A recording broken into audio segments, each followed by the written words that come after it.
Everyone, let's welcome Shane, Salk, and Dana Powers to Dragon Talk. Yay! Hello, everybody. Hey. Oh my gosh. So happy to have you here. Oh, The commute was terrible. It is, God. I know. This time of day, especially. So speaking of commutes, bad traffic, Shane, are you a Washingtonian? I am. I'm Whoa. from Seattle. I'm from there. I have not been up this entire time, but I'm going up very soon, which is exciting. But I grew up in Seattle, and then I love it up there. So I may have read this somewhere, but did you grow up in the U District? I grew up around the U Around District, close. I mean, I could walk to the University Village in the U District from my house. I could hear Husky Stadium from where I lived, so I always knew when somebody scored and when they scored touchdowns and stuff. So that was always really fun. Were you in the U District when Wizards had their game center? You're dating him. You're making him see if he's young or old at this point. Well, as an adult. Wizards of the Coast had their big thing downtown, and we used to go there for birthdays and stuff with they had like video games, and it was like the really cool one where the seats moved up and down and you shot balloons and all these things. Oh wow. So that's what I really remembered more than anything in the U District. But I don't know when that was. High school was when I started hanging out in the U District a lot. Okay. So that was like the place that we would hang out. We're like, what do we want to do? Oh, let's go get boba at the U District. Or, I mean, this is dating myself, but we used to go to the Tower Records there and just go through all the scratched CDs because they were like $1 or $2 and they always worked fine. That's what we did. Aw, those were the days. I know. Going to Such Blockbuster or something. good, wholesome fun. They don't sell MP3s the same way. No. They not should. the same. Scratched MP3s, I Scratched think, would be MP3s. a really big You don't market. get to like flip through the racks and look at No. them. Yeah. I still have plenty of CDs in my car. And In Sync Christmas is not one of them. Not That would be currently embarrassing. In the CD Not player. currently in my car physically. I mean, Seattle, I had every single one of the Presidents of the United States of America CDs because they're a Seattle band. Yes, saw them Yeah. at Bumbershoot. Saw them at Bumbershoot myself. I saw them at I saw them at their like reunion concert, at the street concert in Capitol Hill. Capitol Hill Block Party. Yeah, I was there. Yes, Nice. I think I was there too. And actually, incidentally, the other day, Lump came on the radio, and Nice. when I was driving home from IKEA with my son, and I still know every word, and course. it holds up. It was actually Because there's like 2 words in this song. Lump. She's Lump. She's Lump. You're like, I knew the My chorus son- like the back of my hand. My son was like, Because I have a lump on my hand. Yeah, it's very familiar. Anyway, just thought that was a cool connection. I didn't realize that you were also a Seattleite. Yes, very much so. Cool. And you guys are in LA now, right, Dana? Are you in Los Angeles? We are in Los Angeles. We are in North Hollywood, technically. Actually, Shane and I are in different locations at this moment, but we're only about a 5-minute walk from each other at this moment. If I was committed to the joke, I would just leave and then show up at her camera. And her screen. You could say you're running to the bathroom and get here pretty And get there. quick. Yeah, but, exactly. Do it. No, Shane's at the studio that we both work at, and I happen to live around the corner. How I grew up handy. just north of San Francisco, but I've been in LA for like almost 15 years now. Nice. Yeah. Yeah. And you two are working together in a studio, making some audio happen with We the sure are. Carcerem. Did I say that right? Carcerem. Carcerem. Carcerem. Carcerem. Not Yeah. a word we've all been like using in our vocab in our lives. Not yet. Until now. Until now. Carcerem, baby. People will know what it means. Well, you'll be like, well, at least I know what it is pronounced as. Carcerem? Carcerem. That's okay. I've heard carcinium. Carcinogen. Yeah. No, it takes some effort, but Like carcerem. the serum of a car, which has nothing to do with the story, but it helps you remember. It's It's a actually mnemonic. Latin. It's a Latin word Yeah. meaning prison. That's a little trivia for people. I'm going to incarcerate that joke. There you go. Probably the That's same root root, word. to be honest with you. Yeah. So what? Yeah, tell us what is the elevator pitch for Carcerem and what is it all about? I'll throw that to either of you. Which one wants to take it? Shane. Shane, do it. Well, Carcerem, it's a fully cinematic audio series, so there's no visual. It's original story, full cast. We have 120 characters in the first season. Oh my God. Original sound effects, original music. And it's really much more like watching a Michael Bay movie than listening to an audiobook. It's a mix between sort of Princess Bride and Lord of the Rings. There's this high fantasy world where magic about 80 years ago was banned. There used to be these really great guardians that were protecting everybody, and they disappeared. And then magic became feared, and there are these vigils who are just going around grabbing kids that show magic and kidnapping them. And the world's kind of not so fun, but there's a prophecy that's been passed down. And Ora and a few of our friends decide that they all need to fulfill this prophecy or help it to be fulfilled. Okay. So that's And the Dana, quick you and dirty. play Ora? And I play Aura. Yeah. Yes, I do. What, Shane's in there as well. I am. But yes, I play Aura. What tell is us she a like a little bit. D&D character in that kind of trope? What describe Ora for us? Actually, funny enough, okay, I had never played D&D before until we were creating Carcerem, before we started recording. Nice. And my good friend Ben Campbell, who I've known for a very long time, is now in Los Angeles. He was running a D&D campaign, or he was about to start one, and he was actually giving me sword fighting lessons for Carcerem because we're all theater people, and we wanted this to be as immersive and accurate to what you would see on the stage or screen as possible. And Aura does quite a few, sword fights and hand-to-hand combat. So my friend Ben, we were in the parking lot. We were sword fighting, and he was like, "Dina, I know you're a little intimidated to play D&D, but I just think that it's gonna help you with these fantasy worlds in this environment, and it's going to expand your imagination."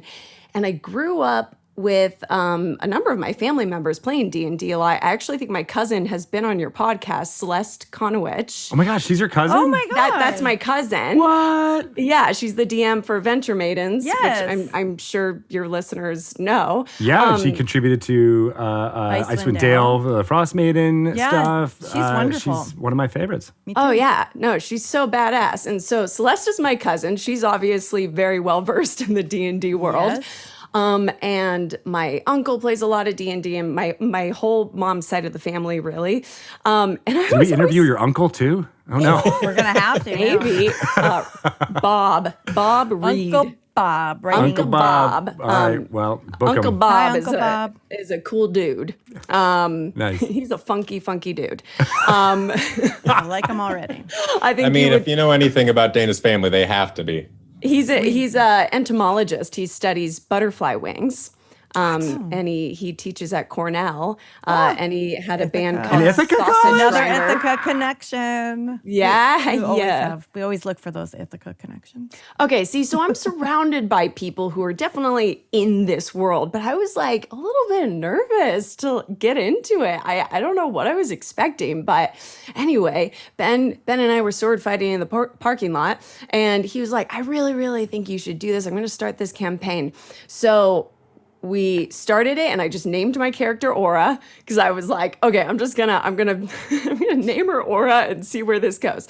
Now, what Aura in our D&D campaign became over time is extremely different from Aura in Carcerem. Aura in the Dragon Fighting Society, the DFS, as we like to call ourselves, has negative charisma. And she's a good fighter, but she does not know how to talk with people at all. She has no social cues. She's a little aggressive and violent. Where Aura in Carcerem, the beautiful thing about her is she has so much faith in a better world. she sees all these corrupt things around her, corrupt people, corrupt monsters, a corrupt system, but she holds on to hope, and she truly believes in the good in people and the good in the world and turning things around. And she's such an ally for those around her.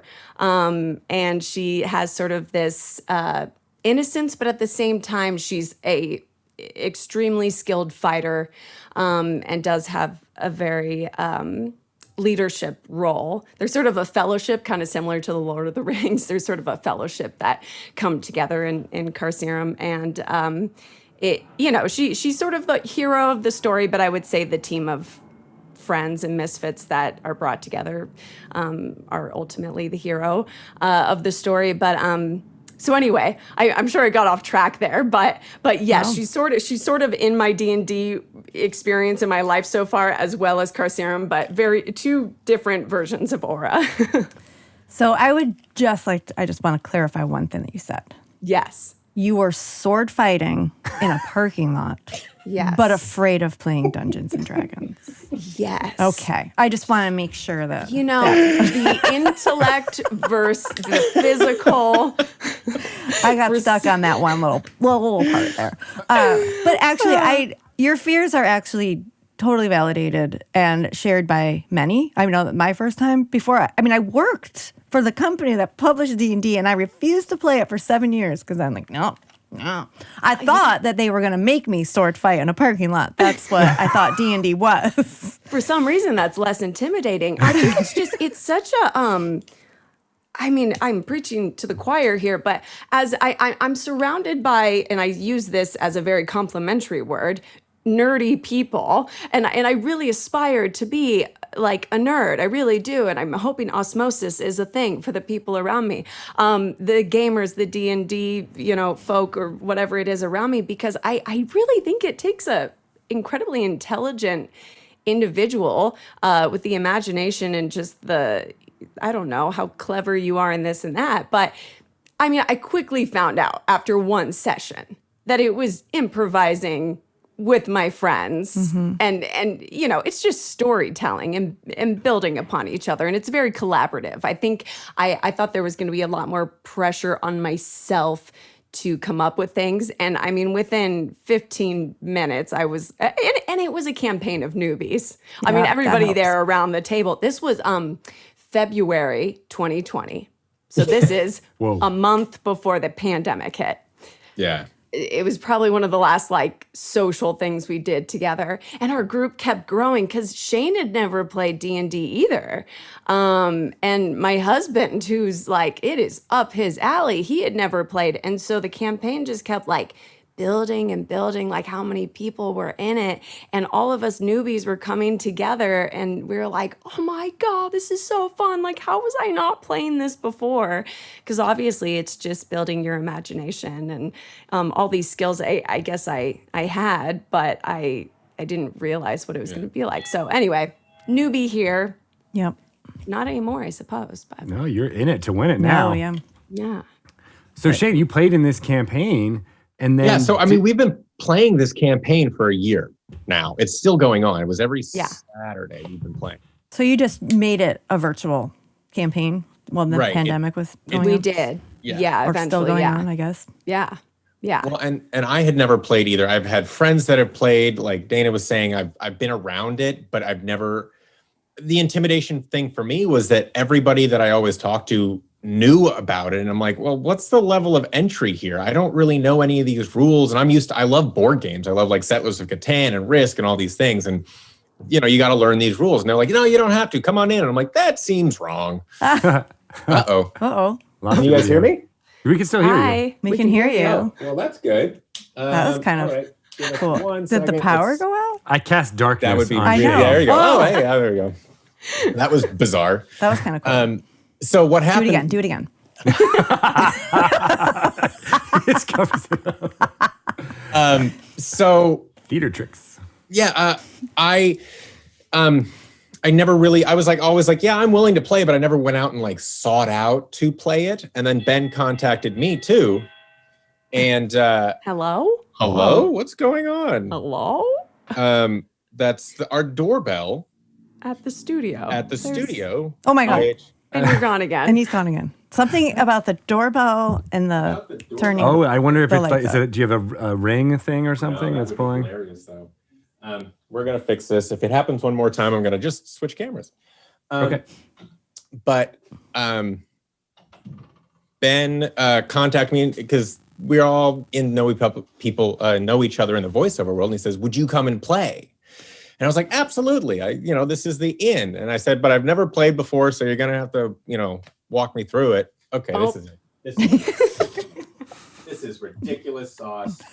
I am so done with technology. I mean, it's kind of like your medium, though. Like, we just hear you. We don't actually see you. So there it is. It's the connection. You're just is the giving us a experience. taste of what it's like. Oh, hello. Hey, yo. So we're getting rid of this really nice camera and going here. It's time for webcams. Talk about improv. That's right. That's what. This could be going better. I'm just letting you know. You're a stage I think manager it's too, going aren't you? wonderful. Yeah. You So- did not panic. Oh, good.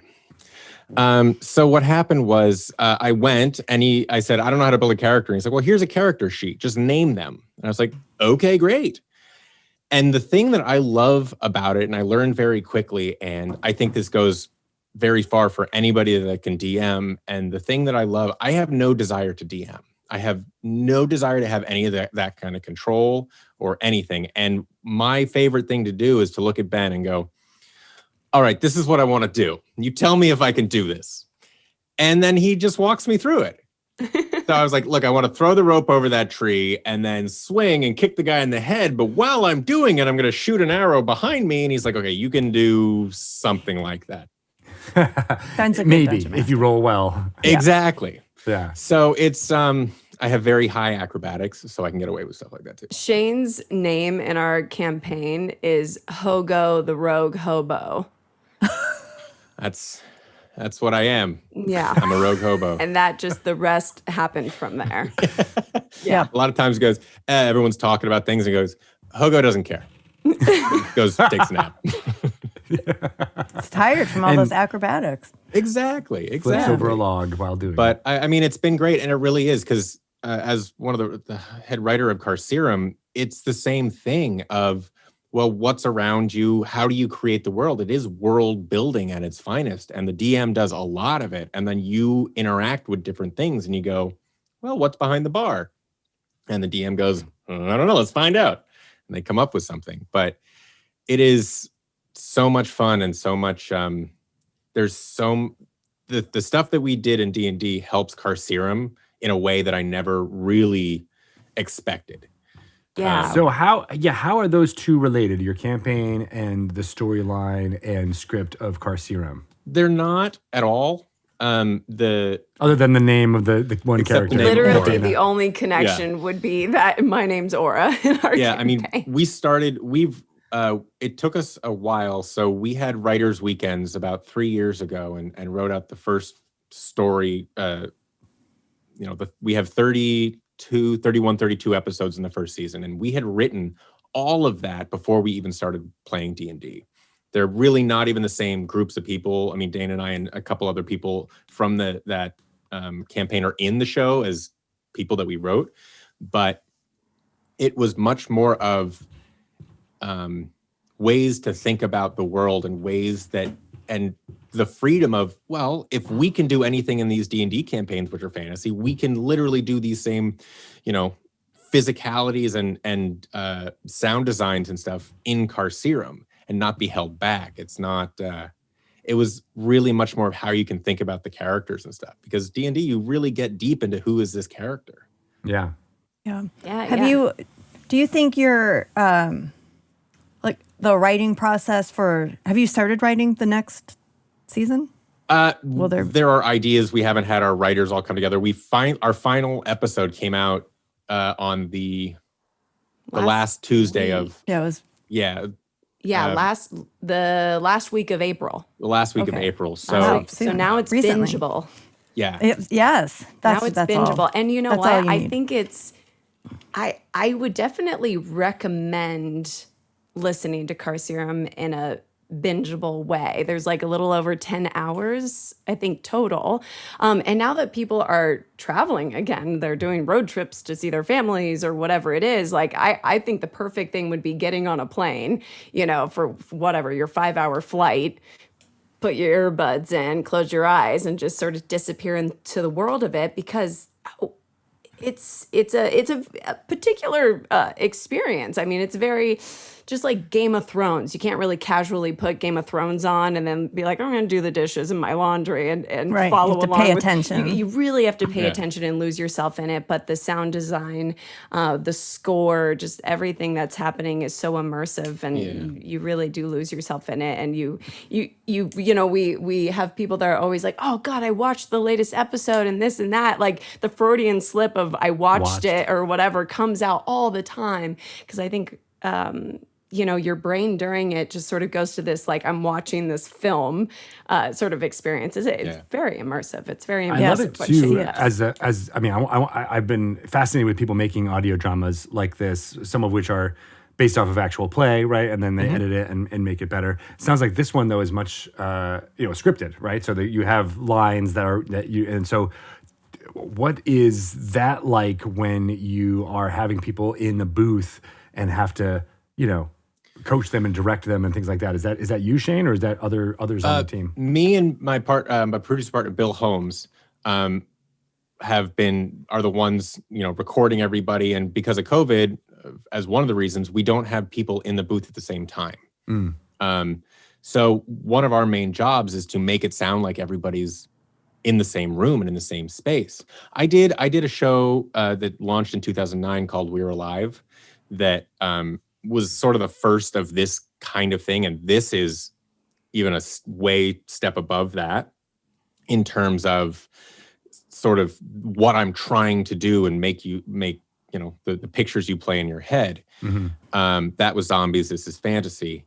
But when we're directing people, we literally give them when they're sword fighting, for a while we were handing Dana, a 10-pound weight. Well, and that's part of why I was doing these sword lessons, because obviously this was pre-pandemic and we had this concept of really being in the booth with each other, whether we were actually like making contact with the swords. We were like thinking we might block it out in the studio and at least have these giant weights in hand. And we did for the first episode or two. And we started out with me and some other people in the booth, physically, staging it with each other and sparring. We tried it with little lav mics on so that we could actually act it out and see what happened.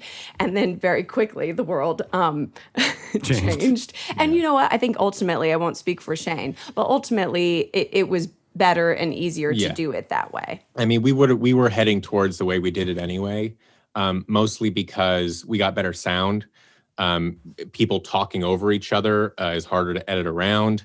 But we did. I mean, Bill and I, in our heads, we block out every single fight, every single thing. We could write out exactly what happens, and then we're relaying that to the actors, saying, "Okay, so now you're up here, and then you swipe at the legs, and then you jump, and then you roll, and all those things." It became a very physical thing.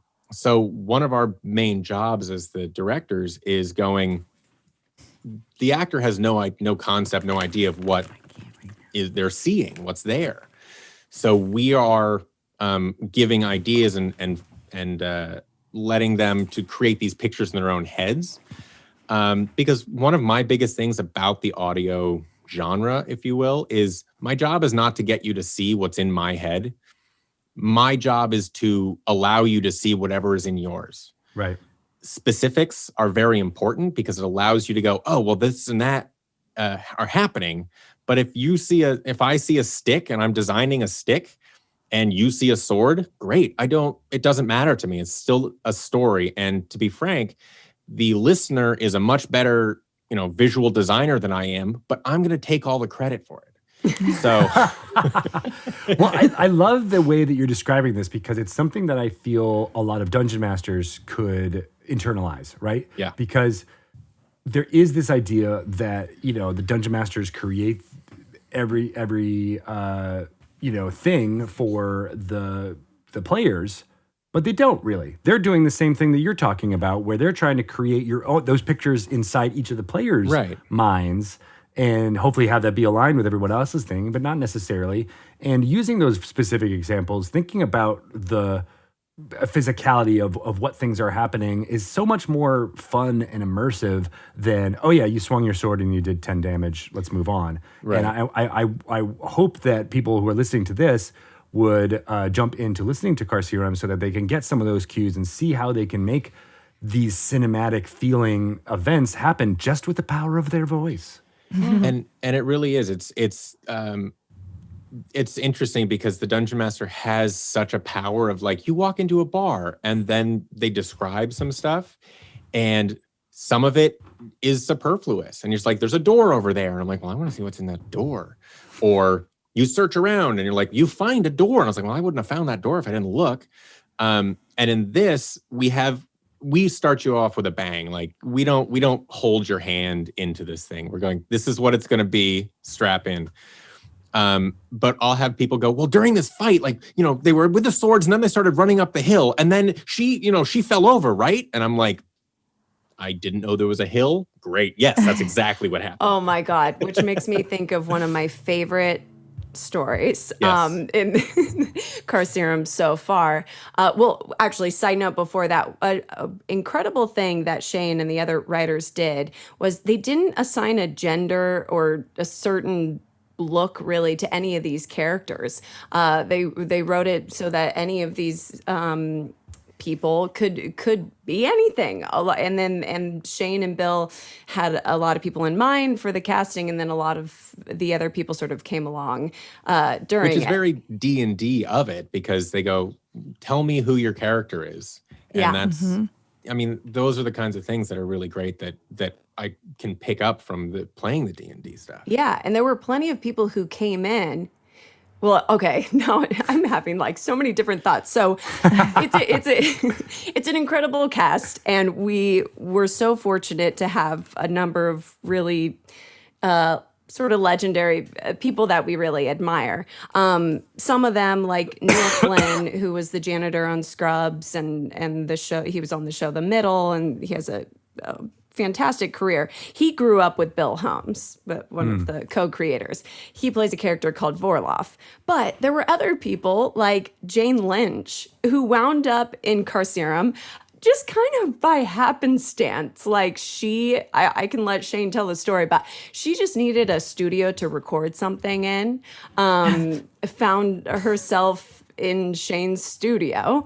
And then while she was there recording her, commercial or whatever it was, Shane and Bill were just kind of like shooting the shit. And she's known Bill for a little while. He was like, hey, you want to be in our show? And she was like, sure. I mean, she heard some of what we had done and she's like, I like this and I'll do you a favor. And so but Jane's that's an how example, a lot of people got in. She's an example of someone who, because it happened in that way, when she came in for her role, she really created it on the spot.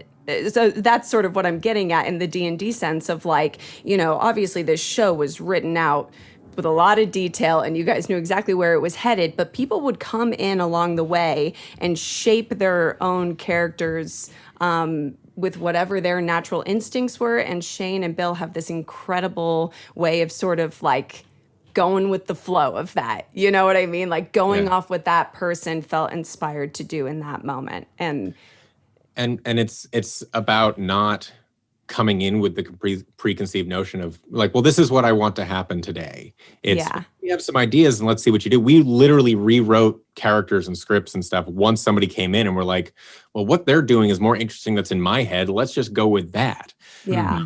Cameron Crowe we got in this show randomly, the director, and he came in and we had this idea of this big, like, burly character, and he doesn't have that voice. So we literally, on the spot, because of what he was doing and everything, we changed the entire scene to be this Don Knotts character funny scene.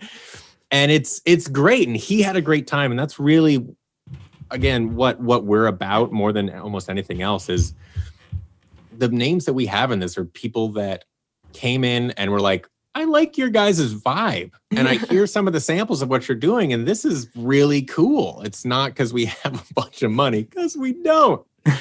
And with that same D&D thing, I remember Ben looking at being like, so what do you guys want to do? And I would, somebody would say something and he'd go, okay, we're going down that trail and blah, blah, blah. And then at the end of the session, he goes, yeah, I put up a bunch of barriers because I haven't designed any of what you guys are doing. I don't know what this is, but we're going to find out next week. DMing things like that. He's amazing. All DMs are amazing. Incredible position. And I so bow down to anybody who does it. Truly, I have so much respect for it. Yeah. Yeah. Me too. What you're saying is exactly what makes the D&D DNA of this podcast so apparent, right? Because even though you say it's scripted and you wrote the stuff, it doesn't actually sound like that. It was an improv session in some ways, right? And you just took the people and saw their performances and then adapted the storyline. And I don't think you'd be able to do that. Well, I know it's very difficult to do that in a play or a movie or a TV show. Like you need to have everything predetermined, and you guys have this ability to just take the audio and be like, all right, well, we'll edit it differently and put it together in such a way as to make a cohesive story that brings out what made the performer so excited about doing it in the first place, which is very rare to be able to do. And one of the things to remember is that all of these, it's so interesting because 95% of the actors did not have the other actor in that scene to play off of. So the person that they're talking to is in their head. So they have a picture of who they're talking to. Bill and I are like feeding lines sort of in terms of like, so they can read with somebody. So every single person that has any effect on this show left the room thinking one thing or thinking about something totally differently. Yeah. And it really is a collective of all of these ideas that we go, well, that's amazing. I love that. And then the audience is the final one because they're all seeing something totally different, like Dana's mother. Oh, yeah, which was the thought I was supposed to go down, which was that when my mom was listening, I won't reveal too much about where she was at, but it's about episode 4 or 5, and you meet this new group of people. And she was like, oh, I loved when the centaurs came in. And I was like, the what? And she's like, the centaurs. I love the centaurs. And I was like, oh my God, I do not know what she's talking about. But something about the tone, the gravitas of this particular group of people, my mom just was picturing centaurs. Wow. And that's just what her imagination did. And she's not wrong. If she wants to picture them as centaurs, she can. And I just thought that was kind of incredible. And we were laughing because that was pretty early on, obviously. I think that's episode, 4 or 5. And there's 4. 32 episodes. And already, there was this example of like, wow, this is what people's imaginations are going to do with this. And I love it. And there's no reason it can't be that, That's awesome. And I love that it's centaurs exciting. was where she went too. Because it's like, Yeah, I think Kate Welch has said many times, former D&D team member of everyone is hotter. Centaurs are hot no matter what they are. Yes. And that must have been what your mom was thinking about. They sounded sexy, I'm sure. It was Townsend Coleman. I don't know if you guys know him. He was the the original voice of the Tick. And really? Teenage On the Mutant animated Ninja series? Turtles. Yeah. That's Yeah, amazing. Did he have his shirt off when he incredible. was recording? No, but he did have You a would definitely have the he did have centaur it. So we did it vibe. remotely. So we set up very quickly to be able to record remotely for people who have the setups and stuff. And he had just the Tick behind him as an action figure. And he was also one of the original Teenage Mutant Ninja Turtles. We have like 4 Teenage Mutant Ninja Turtles in this and Krang. It's insane.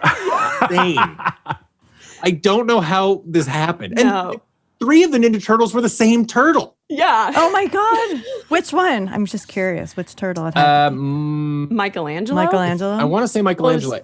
It was Robbie Rist. Rist. And then Richard Horvitz plays. Who's Richard? He wasn't a turtle. He wasn't a turtle? No, Townsend Coleman was a turtle, and then Rob Paulson Rob was Paulson. a turtle.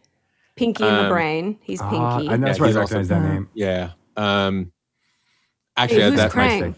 Krang was Pat Fraley. Oh, Pat Fraley. Pat Fraley played Krang, and he's again a huge voiceover guy, and you see him in like episode 6 or 7 as this little gnome thing, and he came in and he was hilarious. He's hilarious. He's probably one of my favorite characters, and I don't know anything about the ideas for season 2, but I certainly hope we're headed back to certain towns that we came across. You know, when You got to get those centaurs back. Oh, man. Well, yeah, we do. Yeah, we do. So with season 2, do you think now that you've got this year of D&D experience under your belt, do you feel like, well, actually, this is going to be a 2-part question. Okay. One, when you first went on that writer's weekend, when you guys were all together crafting the narrative for season 1, I want to go back. I just want to hear like what that weekend, what was that like? And then for season 2, do you think that any part of the original process will change now that you've got the experience with D&D and running a campaign and all that? Absolutely, on all counts. The writers' weekend, we had myself and Bill Holmes, and then Jojo Hendrickson, who sort of ran the weekend and took all the notes and sort of led us down the paths that we all wanted to go. Aaron Castellan, Laura Davey, those were 2 of our main writers, script writers, along with myself, and George Ackles, who plays Hal, and my friend Luke McKinley. And at one point or another, all of these people were there, and we sat down we had 2 days. We sat down the first day and go, okay, we had sort of an idea of what the story was going to be on a basic level of the world and stuff. But basically that first day was just world building. It was, what is this type of world? What are the rules? What kind of people are there? What are the rules of magic? What are the rules of society? What's it look like to us? And that's what we really did the first day, and kind of was like, what path do we want to go down? And then we did a little bit of episode building. And the second day, we did a lot more of episode building and talked about the kind of characters that we wanted to run into, and like, oh, it would be interesting if we came across this kind of person. And then, well, with the world building that we did the day before, it helped sort of establish those improv rules, so to speak, and go, well, it takes you down this path without having to go, yeah, but there are no rules.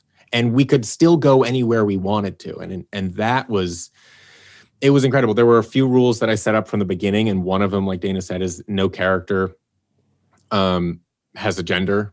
There's no, I'm a big believer when it comes to casting, that if it doesn't matter to the actual specific story, gender, race, all that stuff, sexuality doesn't need to be in the casting notice for the most part.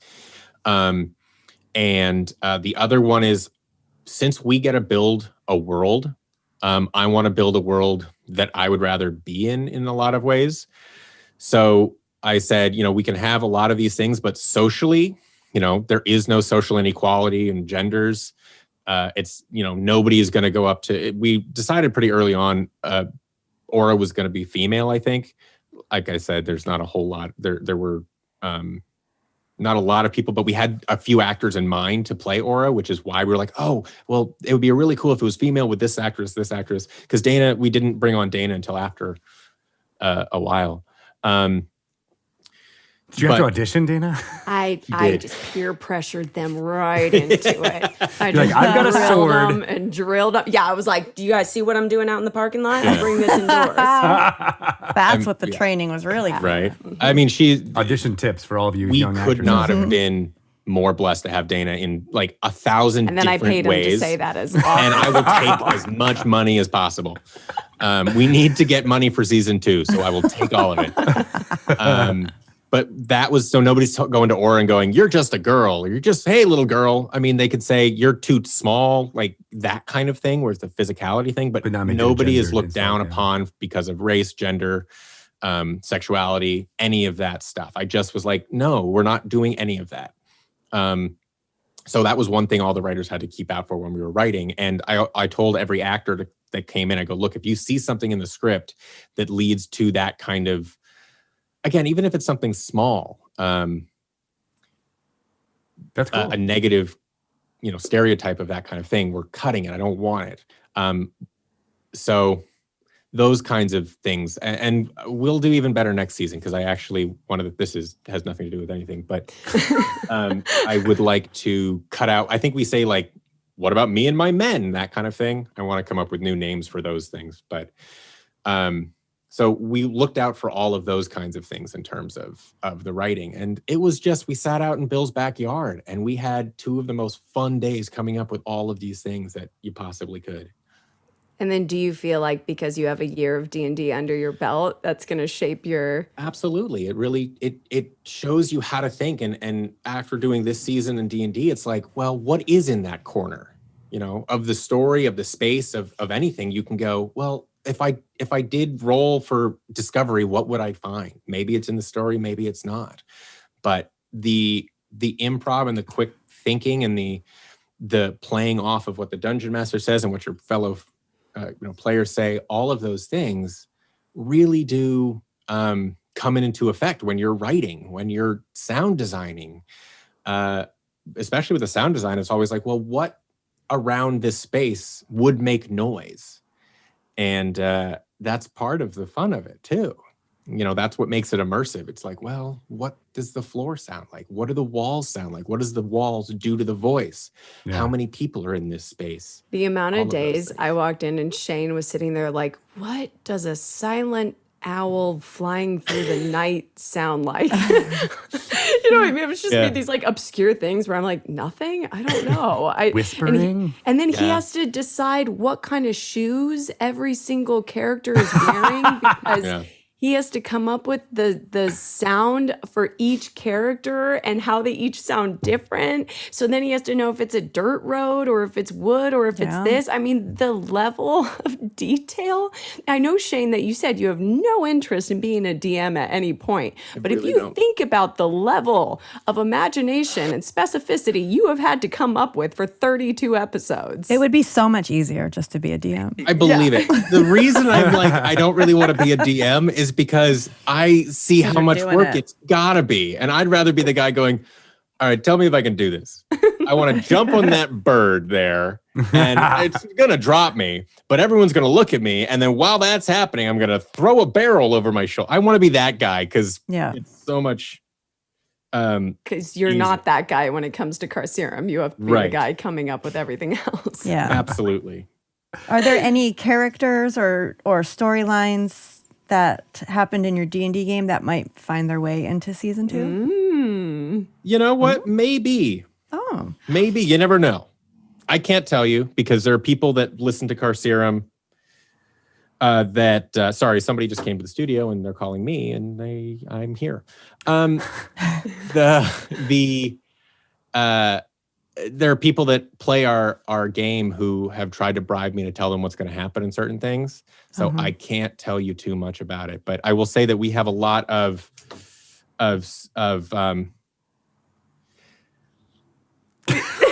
I'm so sorry. Shane is in charge of a lot of things. But you're running a dungeon to master. He's dungeon mastering right now as he's doing. Right. We actually have ideas of creating Dungeons and Dragons games based around the world of Carcerem, either in the past or the future of it. Discovering more about the certain towns that Dana was talking about. And things like that. So it's very exciting, and we do have ideas of what's going to happen in season 2. There's a lot of Easter eggs in season 1 that we want to bring back in season 2 that the writers don't even know about. The writers didn't know what this was going to sound like. So for them, it's amazing to hear it all come to life. And to be honest, I didn't know what it was going to sound like before we were designing it. So there are times when I'm like, I read the entire script late 2019. And then obviously we recorded it all of 2020 and everything that was going on in the world to record the experience of reading it through the first time and then to record it and then to feel these new parallels that mirrored the world outside. I mean, it was a very art imitates life experience along the way. really moving a lot of the times and sort of surprised us and shaped our performances. And I feel like that could happen a lot for season 2. And even being as intimately close to the entire script as I was, the season ends and I still have probably 5 different cliffhanger questions that I'm like, Shane. So I feel like what could happen between now and then could change a lot. That's very exciting. And I, not to throw out competing podcasts, but Jeff Goldblum might be available to do some fun I saw that. voice acting. I've I don't know what this is. Jeff Goldblum is doing a D&D podcast. Oh Yeah. my God. What? Yeah. Wait, I have a prop. I can't wait to see this. I don't know if it's a D&D prop or a Jeff Goldblum prop, but either way. I just wanted to. With the shirt off. He's the centaur. This makes sense He's now. a centaur. Oh my God. He is now. Oh my God, that's amazing. Yeah. I feel like, I just wanted to, hey, we would welcome Jeff Goldblum into this universe gladly. That's what amazing. would he be? I guess he'd be a centaur. Our answer is there. Or a fly, maybe everything perhaps. else is- Or a fly. What do you want to be, Jeff? Yeah, right. Yeah. I'll write it the up there. part. You let us know. Leave it up to him. Yeah. Here's a sword. Go do something. Yeah, pretty much. Yeah, I mean, and we have so many amazing animation people in this, but when they come in, they're like, so what kind of voice do you want? What do you want to, and we're all like, natural. It's just your voice for the most part. And, we mentioned Maurice LaMarche and Rob Paulson. They actually were one of the 5% that got to record together. They weren't in the same room, but we had them They just record have the most together. incredible dynamic. They are Pinky in the Brain. Yeah. For anybody out there, I mean, they are the voice of our childhood, and their dynamic together. Where Shane said before, it would present problems when you had 2 people in the booth together speaking over each other. The amoeba, the way that Maurice and Rob come together is just unlike anything else. Well, and they did voices that they've never done before in any other project. And they were kind of like, well, we've always wanted to do these characters. And we're like, great, come in and do those. And it's that kind of morphing that really leads to. Well, and again, that's why this project is so different than scripted work, Yeah. even though it was scripted, because you let the performers do the things that they've always wanted to do, but they were always doing someone else's project, right? They were always doing like, oh, I got to be Pinky or I got to be Leonardo.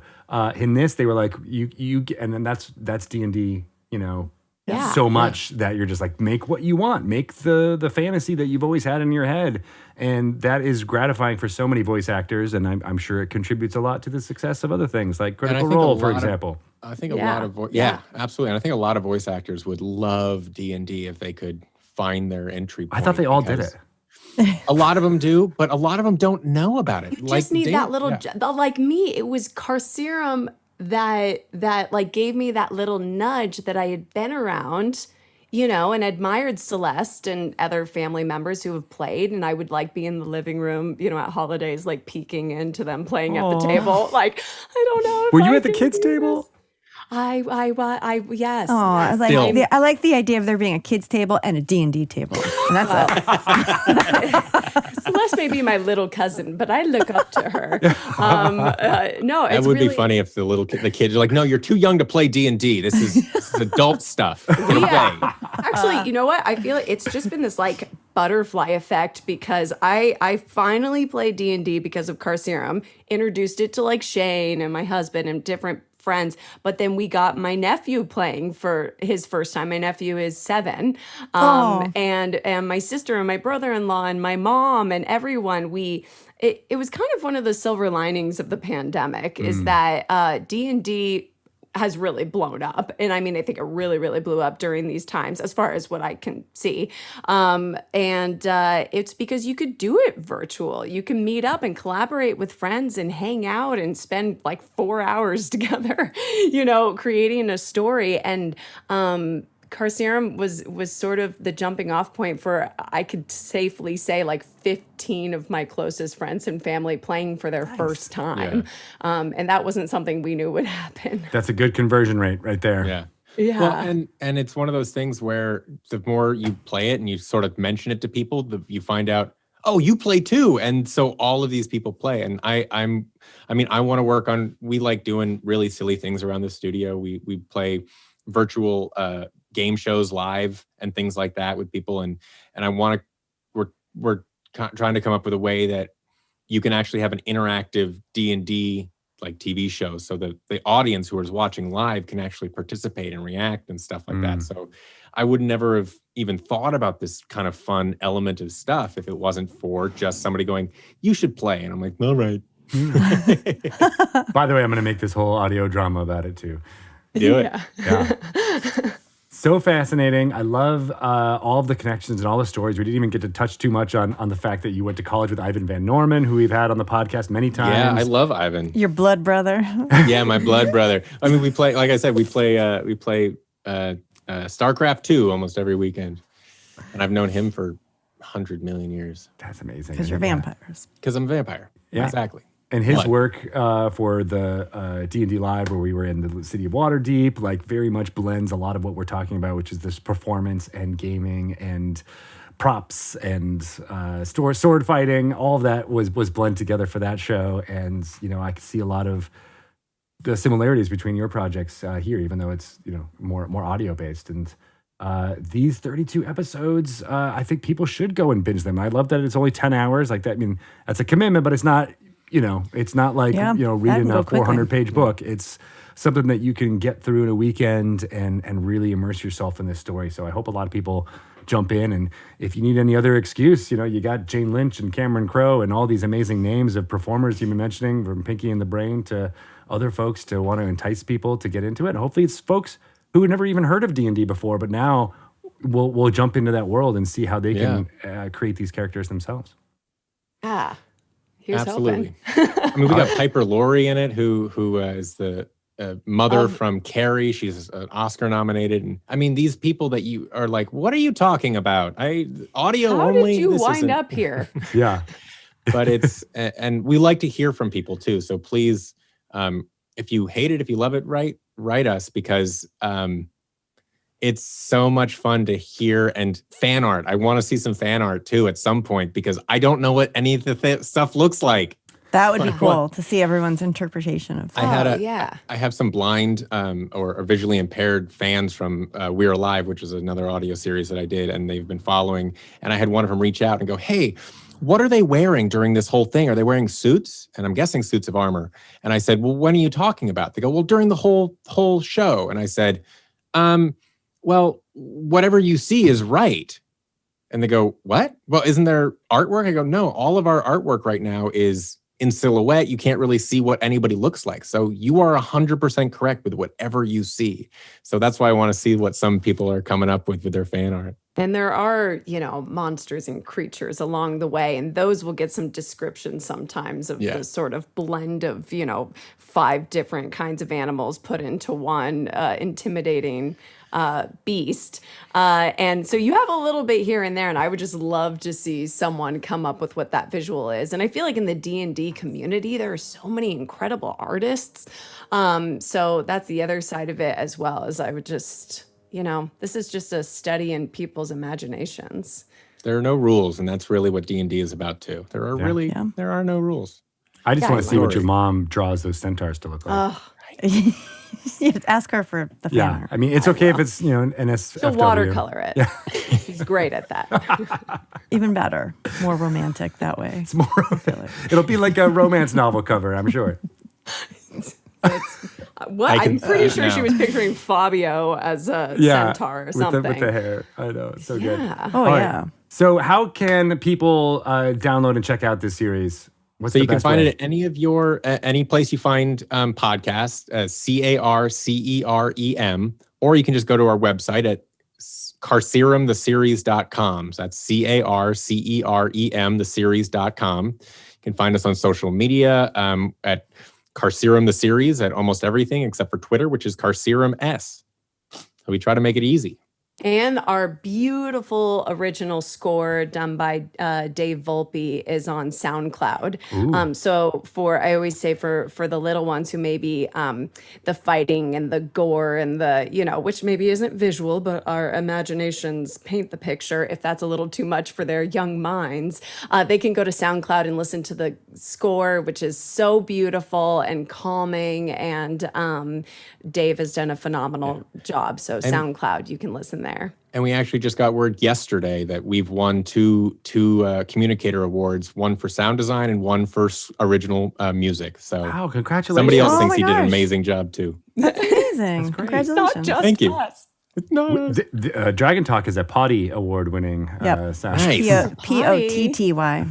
Yeah. It's really we got to good. look more into the awards. We're still new at it. I need a potty award. Just because I mean, I we feel like we told too many that potty one- jokes. That's where. There you go. That's We our got brand, that too. market. Yeah. In our yeah. D&D game, we have a character named, I think, Potty, that Ben came up with that shows up every once in a while. So we're pretty much the I same I like thing. it. Yeah. D&D just brings it out in people. I don't Yeah. know what it is. I don't know. That's why we like it. Well, I love that you are, a part of the D&D community now. You've started playing in the last year. You've made this amazing series. You've brought in so many of these actors. Thank you so much for doing all this. And here's to season 2. I can't wait. Yeah. Absolutely. Maybe we'll have you guys on as some characters in season 2. Oh, yeah. We are former theater majors. Really? Yeah, Bring both it of us. on. Nice. All 4 of us then. Yeah. Yeah. Let's do it. Love it. I can be whatever you want me to be, or whatever Whatever I you want want to to be. There you go. You can actually hear some of our work in some Sirenscape, some sound effects. I was Weeping Lady, Nice. Ooh, weeping lady. and I was Murmur in a bar. Ooh, yeah. You know what? That's hard. That's a lot harder than people give it credit for. Be a good wallet girl. I am, I do have experience. So just putting that out there. I'm impressed. I'm impressed. If you need someone to Always. cry, I can do it. Absolutely. There's a lot of crying. There is a lot of crying. Dana is a very good crier too. There were a lot of tears in Carcerem, I will say. Yeah. That was even before we got into the booth. Oh, Hey-o, Hey. what? Hey. I don't know. a lot of blood, sweat, and tears went into this podcast. Everybody. Oh, yeah. Yeah. Literally.